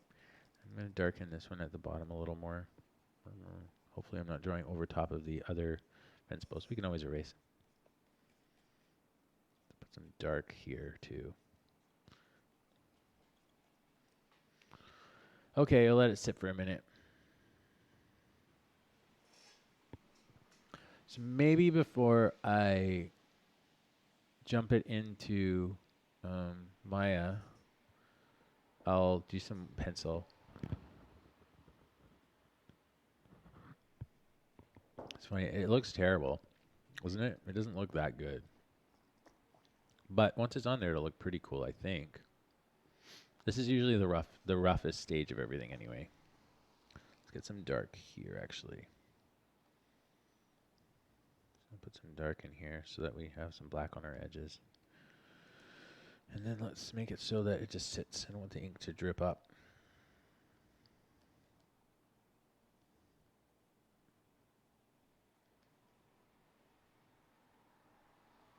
You can also reduce your loading. So if the loading's lighter, you won't get as much ink on the page. Okay. So we'll let that run for a while. So you see the ink is bleeding out. I'll zoom in. These are pretty high resolution, actually. Messy. It's messy, but fence posts are messy. Well, I hope they're messy. Actually, this would be the worst time to look and see what fence posts actually look like.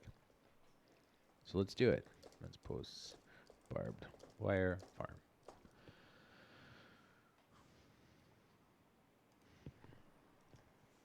This is where I'll realize I didn't know what fence posts looked like. Uh-oh, what happened?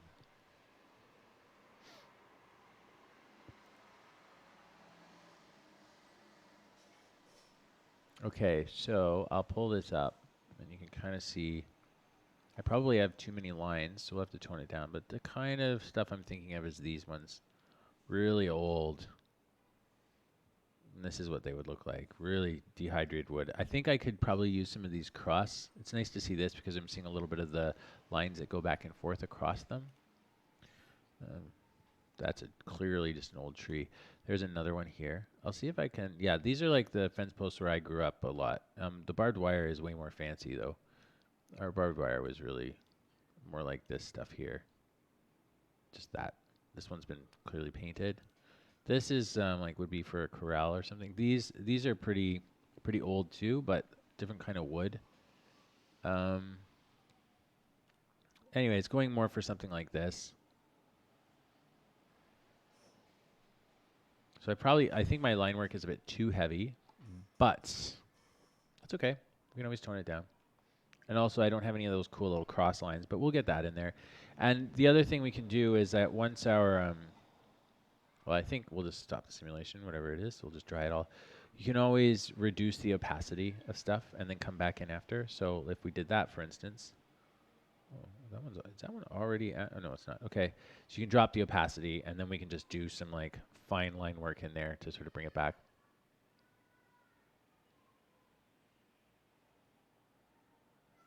Cool. That's amazing. Thank you, Hero. That'd be great. That's cool. Yeah, is that how he did his shockwave pack? That's smart. Okay, so let's just do. I'm just gonna do a couple of dark lines here. Uh-oh, I think my keyboard is melting. It's not melting, it's just running out of gas. It's a solar powered keyboard and it's very dark today. Okay, so just based on the photos that we were looking at, I'm going to reduce some of the darkness. Like this is actually a really good reference here. There's like some dark. There's not so many lines. So I'm reducing the darkness and just kind of going to allow things to lighten up a little bit. And this way I can Um, we'll keep this one. This one's good, and we'll just lower this one down a little bit more. So this gives us our kind of generic, our general tonality, and then we can just sort of push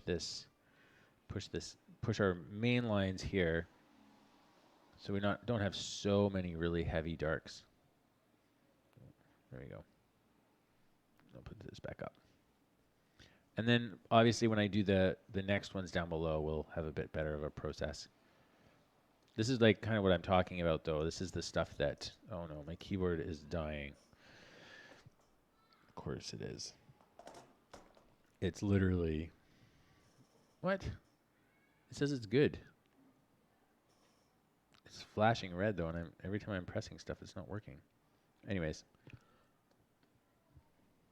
Cool, Hero. That would be amazing. Thank you. That'd be really cool of you. Or the program's just running super slow for some reason. Okay. So here, what I'm doing is I'm just finding some of the darkest lines. Actually, you know what? I'm going to just put this, I have this reference pulled down here. I'm going to move it up here so I can actually see it a little better. Probably should have done it in the beginning.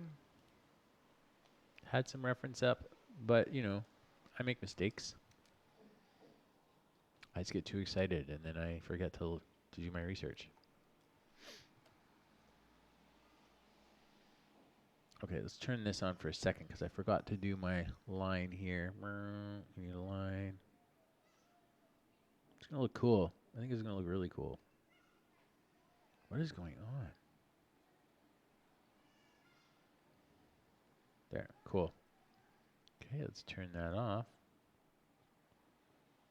Okay, now I'll just keep painting for a bit. So I'm just going to do this stream for a little bit longer, and then we'll try to see how they look. I'm not going to paint all of them on the stream because I got to go soon. But we'll get through the main guts of it. Okay, there we go. They also have like a pen, so you can use like a drip pen. They have a wood reed drip, and then like there's a couple different variations of the pen, which is cool. Okay, so we'll get nice and dark. And I might actually do marks wherever the barbed wire is supposed to be. That'll be cool because we're supposed to have like kind of drips and stuff near there. And that's the kind of thing I would probably do in 3D Coat just to get landmarks where let's say like if I had laid out the barbed wire where it is, just so I know. But I think what I can do is I can probably just put the barb position. I can position things beforehand. Okay, here.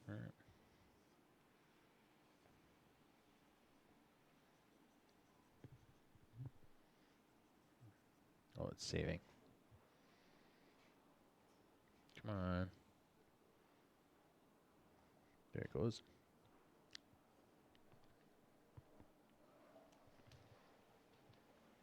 Maybe I'll move this. I can't see the chat, so if anyone's saying anything, I can't see what you're saying.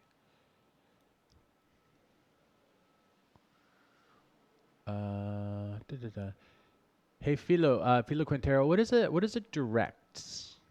What is that? Don't delete them. I'm not familiar with that terminology, actually.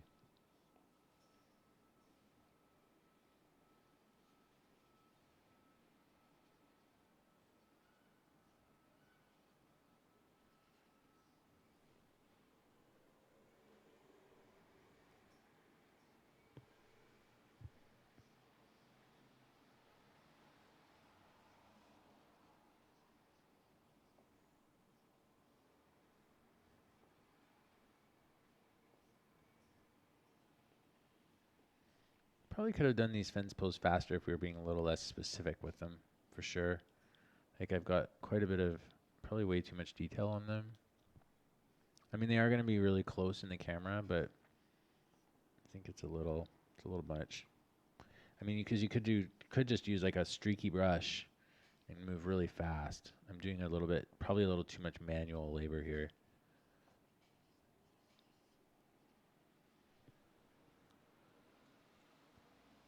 Oh, okay, streams. Yeah, no, I won't be deleting them unless they're being deleted for some weird reason. I will not delete them. It's kind of why I'm trying to do them because it's very, as you guys know, tutorials are very, very time consuming, as I've said a million times. They're really hard for me to do. They take me forever. I'm editing one right now, and I literally have to edit hours and hours of video and talking and then re-record audio to make things more concise. So it just takes quite a long time. So I can work pretty fast, but the problem is the polish and refinement takes for a long time. So I usually spend quite a bit of time cutting the audio, getting rid of ums and stuff like that, and then I actually like have to re-record a lot of audio too if I've rambled on a bunch because I was figuring something out while I went. So anyways, this is for me the streams are a little bit better for just getting something out there, getting an idea out there quickly so that it's actually people can use it. The only problem is it's just buried in like a sea of babbling. So I think that maybe what I need to spend a little more time on doing is just putting links to time code. That takes time too, but it's not obviously it's not as time consuming as editing an entire video. Welcome from Venezuela. Thanks for checking out the stream. Appreciate you being here. Okay. Just going to do a few more little bits here and there. And then we'll do a bit of the pencil work. And then we'll do some little speckles. So this is kind of usually my workflow for this is I'll sort of feel it out. I'll make some mistakes as always. I'll pull back. Obviously, I'll go too far, and then I'll pull back. This may even still be too far. It's hard to tell. And then I'll go in and then add the last little finishing touches. Because I have to kind of, I should be moving faster. In all honesty, really, I shouldn't be taking this long for fence posts. But you know.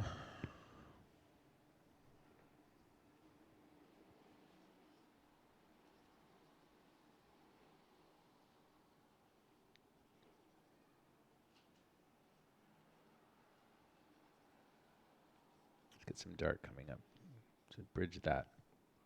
Most of the bottom side of these things will be covered with grass anyway, so. But I mean, one good thing about if you do a certain amount of resolution and detail in there, it makes the asset more reusable. But that stops being an excuse, I guess, after a while. After you've spent 6 hours on something that you really is not, it's in the frame for a few seconds. It's a little tougher to sell, which I have done, by the way. It's probably the hardest thing for me is managing priorities and not getting too like excited about something and spending way too much time and energy on it where it has like a very little benefit to the company or to the project that we should be focusing on.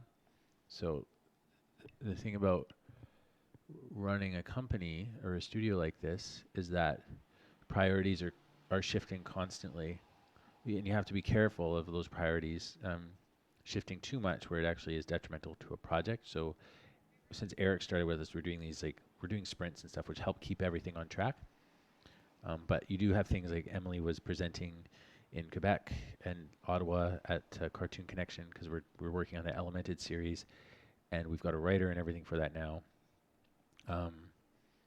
And so every time one of those presentations or projects come up, we had some stuff with Unreal that we have to do. This is part of that, is it switches what your priorities need to be. And you need to evaluate what we do is like, what is the long-term benefit? Because I was working on empty rigs and the store stuff, and then you kind of are constantly switching about what has to get done for whatever deadlines, and is this going to distract from the overall direction of the company? What do you say no to? All that stuff can be really complicated and difficult to manage. Not complaining, it's awesome. They're great problems to have. But I feel like you could probably destroy your business by not staying the course or being too easily thrown off or distracted or starting too many different projects, which I have a habit of doing because I'll get excited about a technique. So, you do a tutorial and then you're like, you start an idea because you're like, oh, this will be great for a tutorial. You start doing that and then you don't realize that just to start a little character, even to do just a basic rig in After Effects, a basic rig not basic, but a kind of a, like one of my rigs will take a, a few days for sure, like 3 to 4 days. If it's got some like advanced stuff on it, it could be a week. Then you got to generate the tutorial for it. So you got to record all that. So you're recording, dozens of hours of material, and then that has to be edited. And then you got to do some animation to make the character, like, make it a reason why people would even care about it. The next thing you know, it's like the project. It's like the walkie-talkie guy did. That was supposed to be like a week, and it kind of just ends up taking forever. Okay.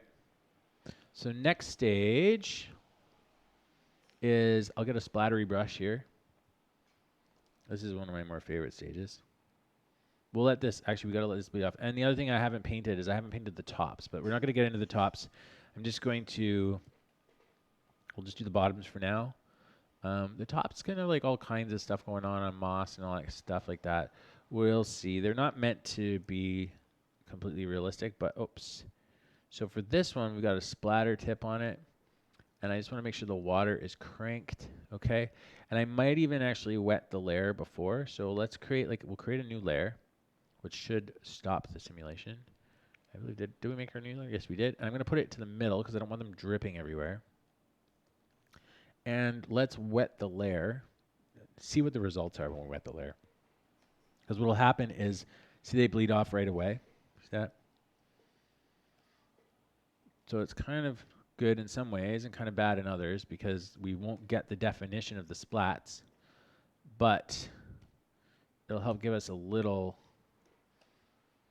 break up things a little bit.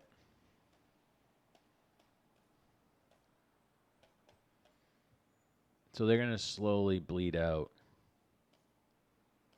Let me fix this area a bit. Just gives us a different type of feeling. And then, once we sort of are happy with where they are, like where they've kind of bled off and whatever, feel all right. I'll put one over there. Let's give it a sec. So the layer is technically still really wet. So then I don't want everything to be mushy and watery looking. So the next step would be to dry the layer and then just come in and have water on it, but just do like little things here and there, like this.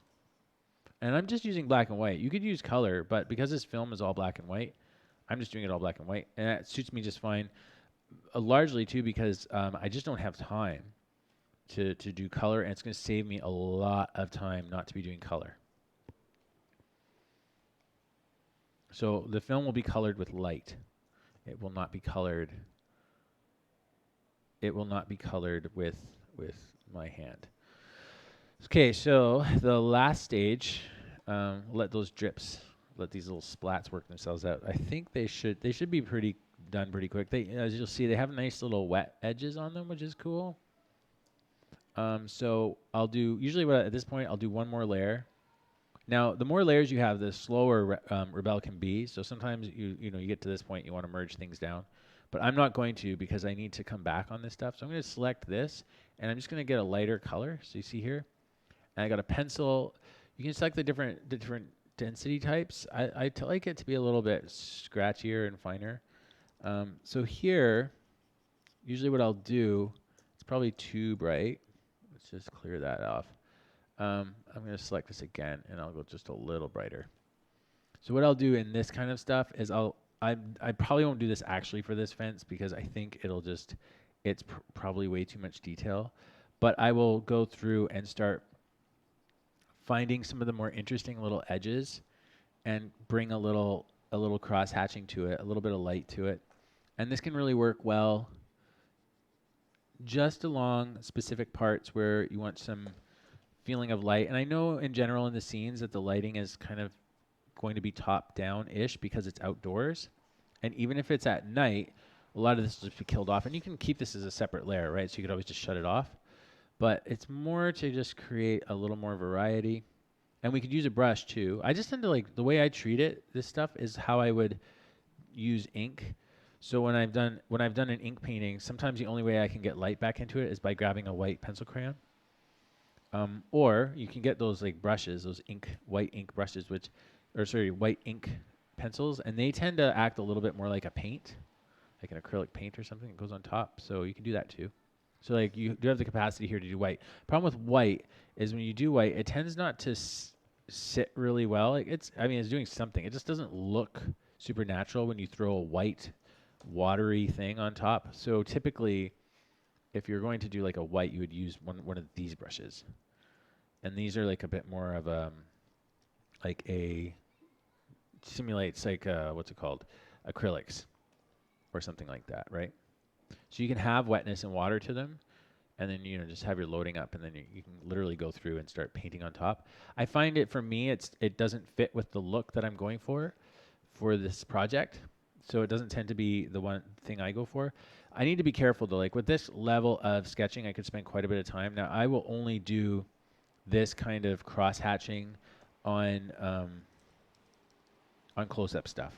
I'm not going to do this on anything that's far back, and I just have to decide what is going to be a close-up thing and what's not, because this can take a long time, and it can be a waste of time. It might add nothing. So sometimes it might be better just to grab this, is it a Chinese marker? I'm not sure what this one is, and just come through and do stuff like this. Really drop the pressure down, just do stuff like this. Probably actually a better way to go than to have pencil marks on everything. Probably should save the pencil mark stuff for close-ups, character faces, stuff like that. Because otherwise, we will be doing this for days. Might just darken this down just a little bit. Might reduce the size a little bit.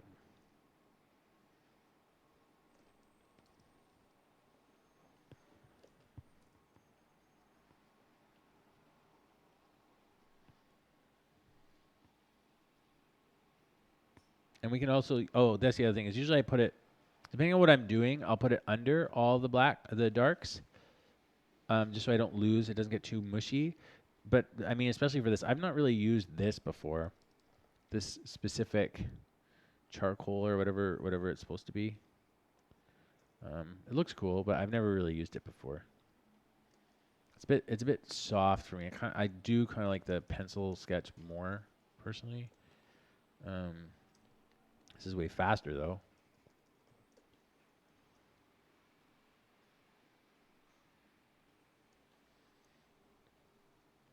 We'll just use this for now and see how it feels. I'm mostly going to just do it on the top section, and then at some of the tops of these little knots, I might do like a little bit of light here and there. And this is more, it's less lighting and more just weathering patterns or something like that. Let's turn off the UV.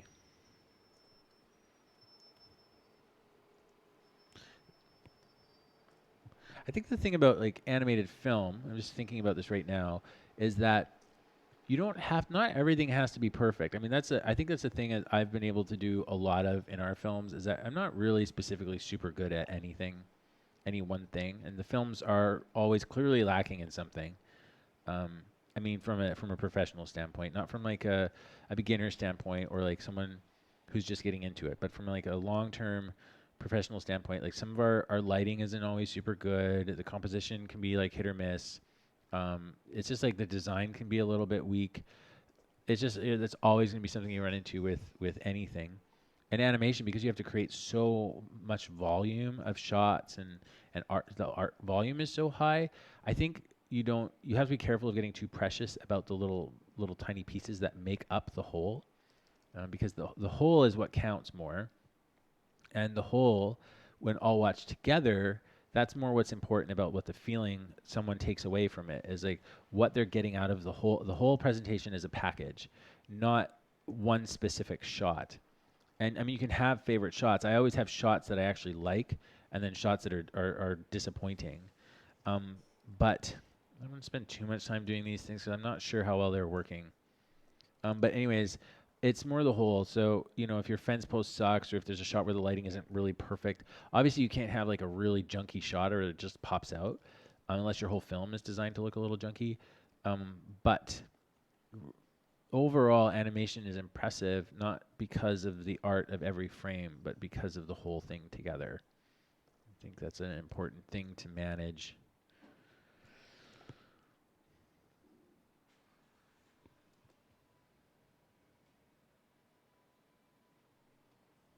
It kind of does look like chalk, eh?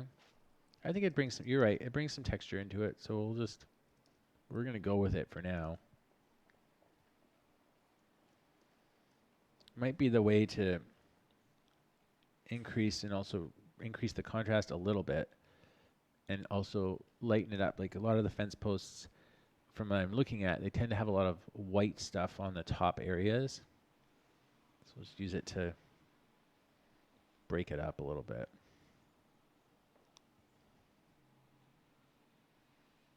See how it looks. Kind of cool. I don't know. I'm on the fence about it. I definitely don't want to go through and do pencil markings on everything because that'll take forever. And while it will look really cool, it's going to just take forever. I would still be working on one of them right now. Okay. So let's see. I might do a couple of little pencil marks here and there just to like give it some, I don't know, because I like pencil marks.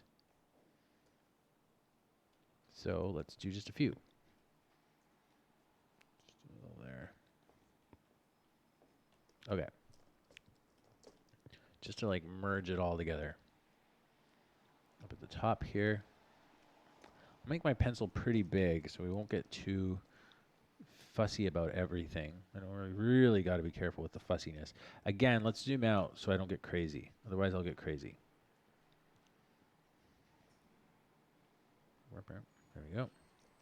I'll try to move fast and just use it to like highlight some of the edges on the cracks. Just give them a little more depth. I usually find this stage really, for me, brings out the. It's just something about this stage of things pops everything. Like everything just kind of pops after this. You see, like I feel like it locks in some of the bigger shapes just by adding this little bit of highlighting here and there. Because I'm not like I always say this, but I'm just not that strong of an illustrator. I know for people who are newer to it, it looks like I am, but when you look at the way an expert works, somebody who's really a strong illustrator, I feel like there's less groping, but you know it's hard to tell. I mean, I feel like I fuss around a lot and struggle to find things. Also, because we talked about earlier, I switch gears so much because I'm a generalist. I don't get to have the same level of time to get into a flow or a way of doing things. So I think that's why the work tends to be a bit more groping, is because I tend to have to refigure stuff out that I learned already. You know, because like for instance, I'm relearning. Oh, what is the workflow for going lights to darks, or you know, and if I illustrated every day, or was a lot more just that was my thing, then I think what would happen is I would just have like a really solid workflow, and that workflow would carry over to every project.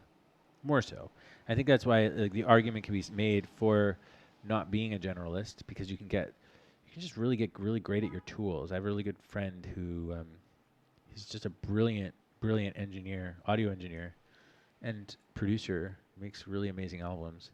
I think he just did the War on Drugs album. This is like amazing stuff. He's really very successful. And we were both doing film and stuff in our earlier days, and he focused, you know, and I continued to like do music, write music, like do recording here and there, and didn't really focus. And it's a two-sided thing because one thing is I was able to do this company and be very flexible. But you do lose out on the ability to specialize and just work with like really talented people in a certain role. You know, you can play your role as a film editor. Like I did film editing, I did illustration, I was doing animation, doing audio work, you know, like, and I think all that stuff, well, I think it can make me maybe a better film director in some degrees because, sorry for all the sound. because I understand the workflow for many of the things. So maybe I would treat the people that work for me a bit better. I'm not saying he doesn't. I'm not saying that at all. But I'm saying like if you come in and you have no idea about animation, it's a little bit harder to be an animation director or to direct a project or to understand the, the the struggles or the concerns of the people that are working for you if you don't really understand the process. But not to say that people that don't work in animation can't direct it. Like I can't remember Wes Anderson. He directed the Fantastic Mr. Fox, and I don't think he'd ever done animation before that. So it's not to say it can't be done, but it helps. Okay, so I think that one looks pretty cool. So let's do a couple more of those, and we'll finish up strong. I'm kind of favoring a side for the beveling, or whatever you would call it.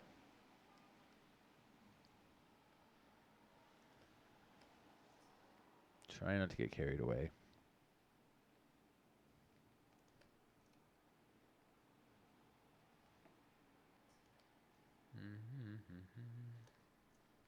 Mostly highlight the tops here, because this is the top edge that will be wrapping around the top piece.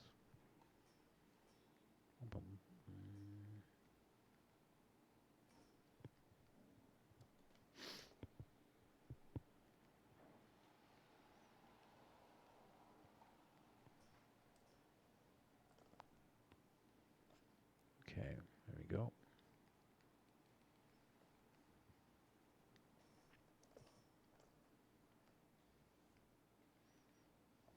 Okay, sorry guys, I'll try to hurry up on this.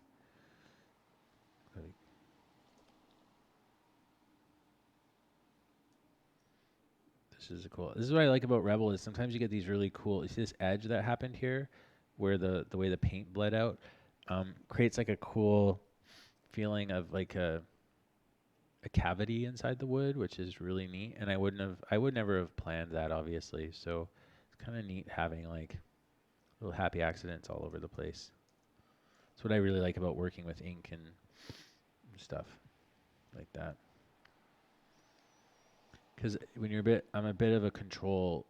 I tend to fall into like a little bit control-y, as I'm sure you noticed, and having a little bit of looseness enforced by the medium always helps. My type of personality.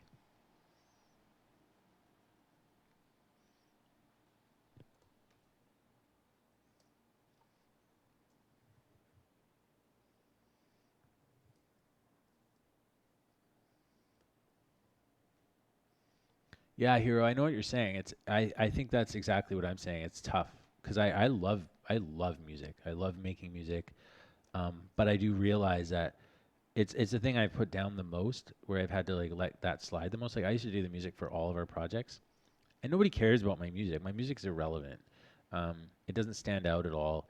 And that worked well for the projects we were doing. Like I really enjoyed writing the music and playing it. And then I could be like, oh, I want this to sound like Boards of Canada, or I want this to sound like, like a Radiohead song or a Secret Roast song or something. And I could kind of just, it was a really good place to play and experiment. But now that I work with, actually like professional sound people who really know their stuff. Um, it's a different, right? Because they're just so good at it. And all I can do, the thing that benefits though is I'm doing sound with for Giant Bear, and I'm not doing it. I'm working um, with on the sound for Giant Bear. And the thing it's helping is my musical background and audio background really helps me communicate to the audio team. Like it's really I feel like it's very beneficial. And I think that's what I'm talking about is like if you are a generalist and you can learn to put stuff down and not take control of everything, you have potentially a good hand for being a film director because or at least leading parts of a project. I don't know if I would straight out call myself a director. I don't really know.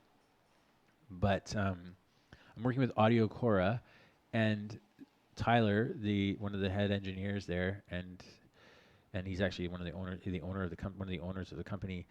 He's it's really easy for me to it's a lot easier for me to communicate with him and to understand like how to talk to him about sound, and I already have an idea of the sound in my head, and what the music should kind of feel like, but not so much so that I'm not giving him any room to do it. Like I didn't come in and write all the score and then be like, here, just do this and make it better.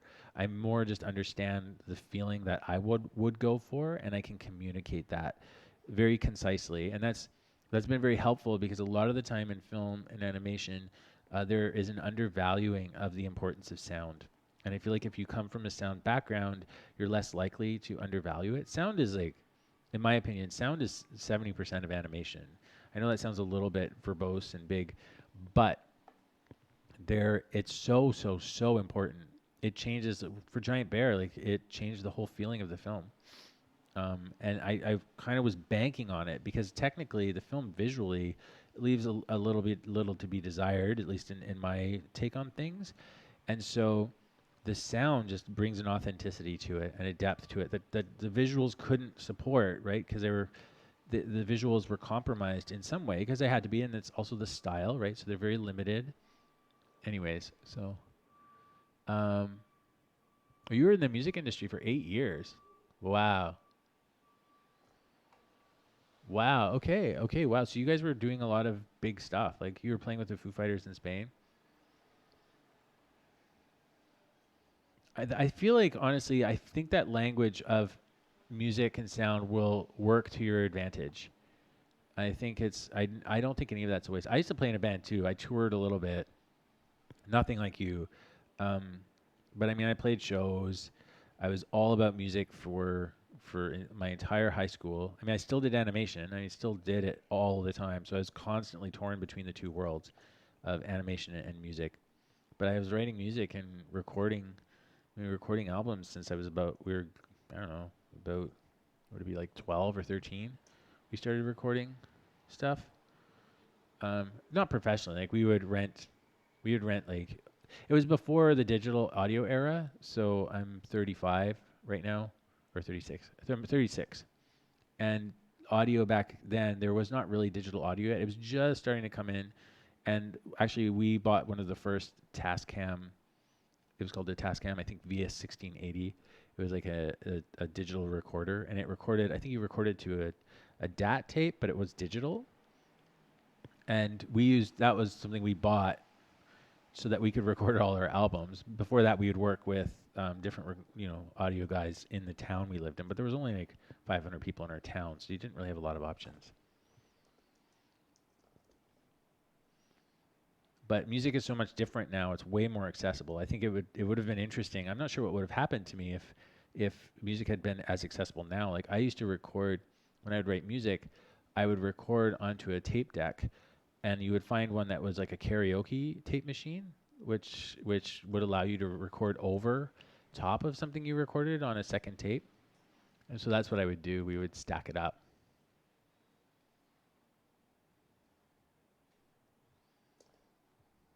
Oh, so we're about the same age. That's hilarious. Yeah, you stayed in music longer than I stayed in music. So I got out of music and went into animation. Probably really went into animation full bore in about, I would say, 2003, 4, 2005. And then it was just before that, it was like all music, all music, all music. But I'd still do it. I just wasn't, it wasn't like I practiced guitar, keyboard. I practiced like hours and hours a day. Like, and I was never even that good. That's the problem. Did all that practice, and I was never that good. It was so weird. It wasn't the best fit for me. And I was better. I was more into like jam band, like something like Fish or like Pink Floyd. I ended up trying to play in a band that was a little more pop based, and the requirements of timing and being on, and the songs being so specific and rigid, it just really threw me off. It was really hard. It wasn't my jam at all. Now I play mostly guitar, but the thing I do now is because I have so many like ingrained habits of notation, like where I will fall into certain chord progressions or certain scale structures or specific scales or keys. with depending on the instrument. So if I play keyboard or piano, I tend to sit in like a D or an A minor realm. I have a tendency to like go A minor on everything. If I'm on a guitar, I tend to sit in like E minor. I tend to gravitate towards minor scales. But so what I do now is I just have a whole bunch of random instruments, and like kids instruments and toy instruments and stuff. I have ukulele. I grab like cheap, like crappy violins, whatever I can, and I just play on those now. And I've actually got this other cool little thing. Um, it's like a digital a thing by I think it's what is it called? I'm gonna just grab it. It's really cool. I really like it. It's a cool thing for like jamming while you're walking and stuff. I don't know if like it's a Korg Chaosilator. I don't know if you can see this or not, but I don't know if they're just cool because they're like a little portable synth. So if you're like, can you even see that? It's like a little portable synth machine, and it's cool because you can like record loops and shit and stuff like that while you're and write music on it, and you just use this little pad here to kind of do your scales and stuff on it, and you can set it into whatever key you want. It's a really cool way to actually learn different scales, and so I use that too. But most of the music stuff I do now isn't that serious, or I use it for like jamming out ideas and concepts. So most of the time now I'll gravitate more towards keyboard or these random instruments so that I get more unique melodies that pull me away from my habitual patterning that I've had for years, right? Because I'm just not like I said, I'm not a proficient musician, so my discipline and understanding of all the chord progressions and scales is fairly limited. I never took it that far where I actually started learning musical theory. Yeah, this thing's dope, man. And you know what's cool is it limits you to it only will do eight bars, or I don't know if it's called not bars. Yeah, it's like 8 beats. So you've only got these short loops that you can stack up infinitely and then turn them on and off, and you can store them on either different banks. So it's really great for creating like loopy rhythms and while you're and just stacking up, and it will record, and you can save them, and then you can export them. And I think it writes MIDI as well. There's MIDI files in it. So then you can bring that into Pro Tools or do something else with it. All right, so I'm going to save this because it's pretty far along. That looks like wood. I think we found the wood. So let's export this. Save as. We'll just overwrite. Yes, we'll replace it.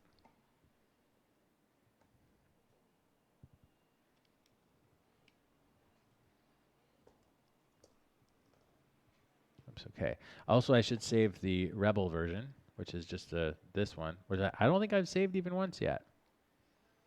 I'm just going to save it here.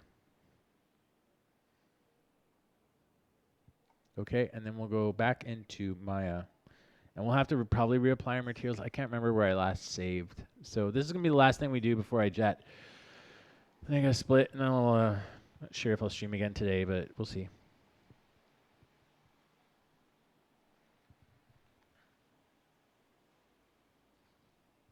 Basically, I mean, what I'm trying to do here is I'm trying to create a sample scene environment.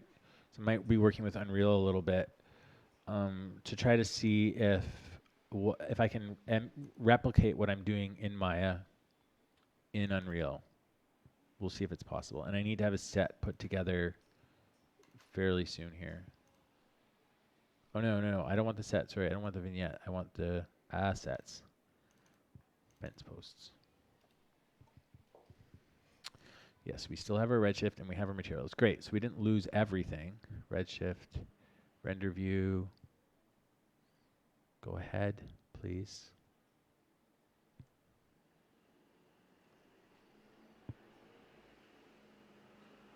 No, not a link question at all. The configuration of this computer is, and people always ask me that question. I'm happy to answer it. It's totally fine. I can never remember how the best way to find the configuration, but it is, we have Intel Core i7s. I think there's a couple of them in there, and I have 16 gigabytes of RAM. I think the computer's about 2 years old. But I'm not, anyways, it's not crazy. It is a kind of an expense. If you were to build this computer by yourself, it'd probably be about 3 or 4 grand. You don't have to have kind of computer to do this. If you are going to use something like Redshift, though, I do recommend using like in the NVIDIA GTX cards or something like that. You don't. It's unnecessary, from my understanding, to use the Quadro cards. They're kind of overpriced for what they do, especially if you're using the real-time GPU renderers. So that's all. That's basically what I can tell you off the top of my head at the moment. Let's go fit window. There we go. So what are you asking? Am I moving to from Unity? Not officially or anything yet. I'm just looking to see what works and what doesn't. I'm just checking to see, kind of looking at my options, and I'm trying to gauge what is the best workflow and where am I going to get the most out of what I'm trying to do. Okay, so I think this is kind of done. These are sort of done. I think they look cool. I think they look totally fine. I was worried they would be too busy, but I don't think they look too busy at all. Um, I think I'll probably emphasize more the edges so that it feels more like paper, because my concern is that I got to be careful that it doesn't try to look too realistic, because then it will look like it's flat, and that because if it's trying to be real. So I do need to embrace that paper structure a little bit, and I think I will do that by having like a pretty coarsely drawn black outline around everything, and revealing a bit of the paper elements here and there. But I think overall, I think it looks pretty cool. So that's 3 of them, 1, 2, and 3. So I need to do 3 more. But I think now that I have the workflow down a little bit, they should be just fine. Actually, I'm trying to make this. I should probably like dock this somehow. I'm not sure if I can dock this window or not. But so you can kind of see where they were and then where they are. I'll hide this guy. If I hide it, does it go? Yeah, it does. And I'll turn up the dome light exposure a bit so we can kind of. Oops. I keep trying to move my viewport in. Oh my God, come on. It's way too bright. It's really generic flat lighting. See I'm gonna put the environment on here really quick. Yeah. Cool. Okay. Well, I think I'm gonna stop this stream for now. But that's essentially like a little bit of a workflow. I know it's like long and rambly and stuff, and sorry it's like whatever, but that's kind of the workflow I'm doing to make these things. And I think the main key here is going to be preserving the look of the paper and not getting too realistic looking and losing the idea of the paper. I have to be really careful of that. I think what'll help that is just putting the black outline around stuff and really embracing the cutout lines and stuff like that. But yeah. I think, how do you say your name? Rishab, Giri or Jiri, Rishab. We do internships for sure, and the best place to apply for internship with our company is if you write info@edfilms.com or .net. Sorry, info@edfilms.net, or you can write Emily at m@edfilms.net and write her and submit your CV or demo reel or whatever it is you've got. And we are open to internships. We have 2 interns working here right now on Fridays. So definitely, thanks for asking. And yeah, there's always room for that. So, all right, guys. So I'm gonna quit. I'm gonna leave. I'm gonna take off. But that's it. So I hope this is informative for you. And thanks for hanging out for so long. I know it was a long stream. But I'll talk to you guys later.